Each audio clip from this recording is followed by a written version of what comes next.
In male, secondary sexual characteristics are produced by testosterone, and in female, the secondary sexual characteristics are produced by estrogen.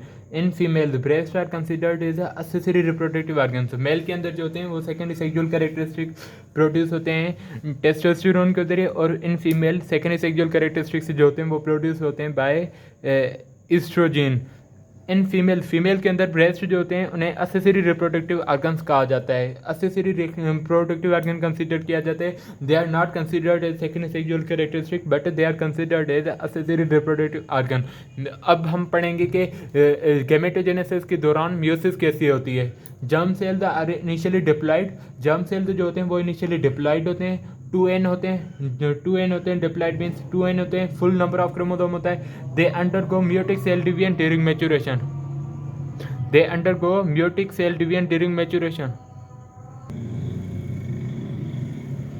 Germ cells जो होते हैं वो initially diploid होते हैं. 2n होते हैं. Full number of chromosome होता है. लेकिन जब वो मेच्योर हो रहे होते हैं तो उनके अंदर म्यूटिक सेल डिवीजन होती है, मतलब मियोसिस होती है जो उन्हें कन्वर्ट कर देती है ए हैप्लॉइड नंबर ऑफ क्रोमोसोम्स के अंदर, जो ऐसे डॉटर सेल्स बनाती है. मियोसिस एक ऐसा सेल डिवीजन प्रोसेस होता है जिसके ज़रिए हमारे पास जो डॉटर सेल बनते हैं उनके अंदर हाफ नंबर ऑफ क्रोमोसोम्स होता है. मतलब अगर डिप्लॉइड हैं तो फिर जो इनसे डॉटर सेल्स बनेंगी वो हैप्लॉइड हो जाएंगे.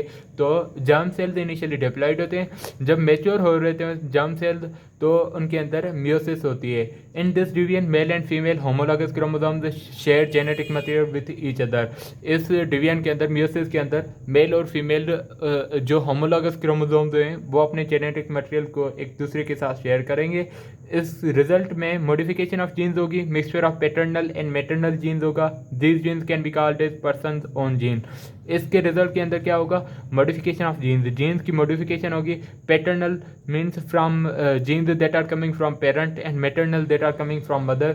ये दोनों जीन्स आपस में मिल जाएंगे, मिक्स हो जाएंगे और उससे एक कंप्लीट जीन बनेगा, जिसे कंप्लीट सेल बनेगा, जैसे हम पर्सन ओन जीन बोलेंगे. There are 2 divisions.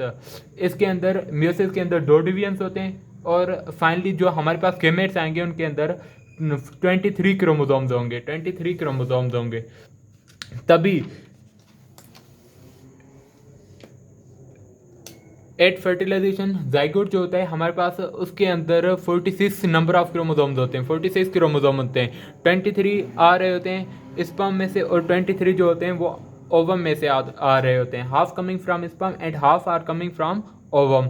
Eight fertilization के अंदर जर्म सेल्स बेसिकली जो इनिशियली हमने पढ़े कि वो डिप्लॉयड होते हैं, 2n होते हैं, उनके अंदर फुल क्रोमोसोम्स होते हैं. लेकिन जब मेच्योर हो रहे थे तो उनके अंदर एक प्रोसेस होगी जिसे मियोसिस बोलेंगे और मियोसिस के रिजल्ट में 2 डिवीजन्स होंगे. उसके रिजल्ट में हमें ऐसे जर्म सेल्स मिलेंगे, ऐसे गेमेट्स मिलेंगे जिनके अंदर हैप्लॉइड नंबर ऑफ क्रोमोसोम होगा. लेकिन कोई टेंशन लेने की बात नहीं.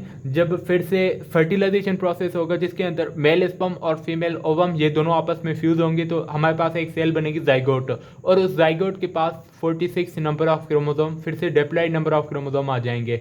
Haploid half number of chromosome वो आएंगे जाइगोट के पास from sperm that comes from male and half number of chromosome that comes from ovum that comes from female. तो ये था हमारे पास मियोटिक डिवीजन.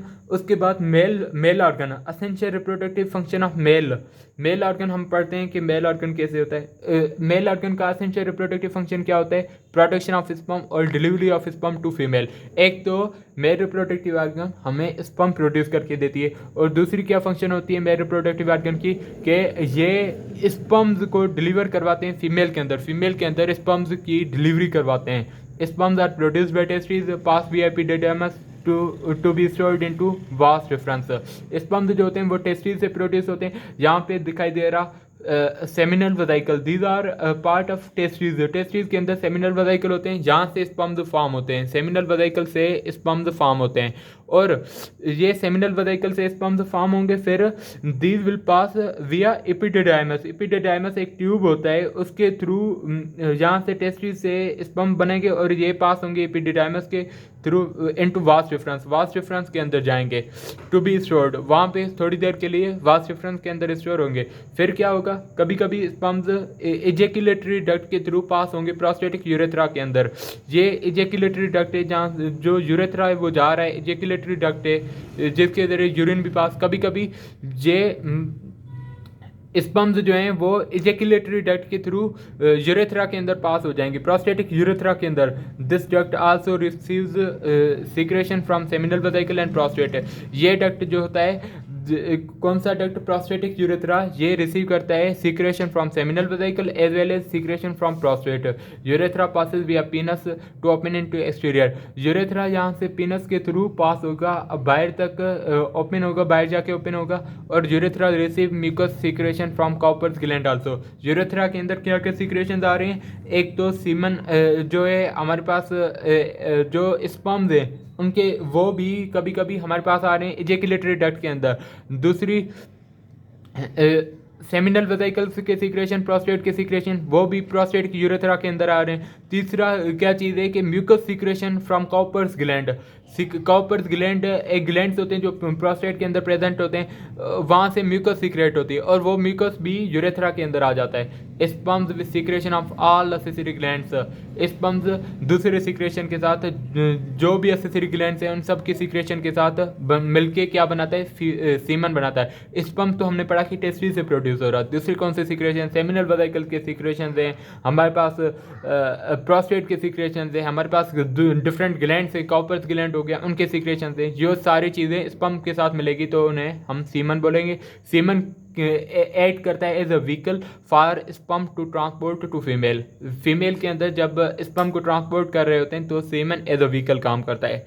तो हम ये लेक्चर यहीं तक ख़त्म करते हैं। 2 पार्ट्स हमने, एक पहली पार्ट है जिसमें इंट्रो थोड़ी पड़ी और एक ये पार्ट है। तो इंशाल्लाह नेक्स्ट वीडियो में हम आगे भी रिप्रोडक्टिव सिस्टम को कंटिन्यू लेके चलेंगे।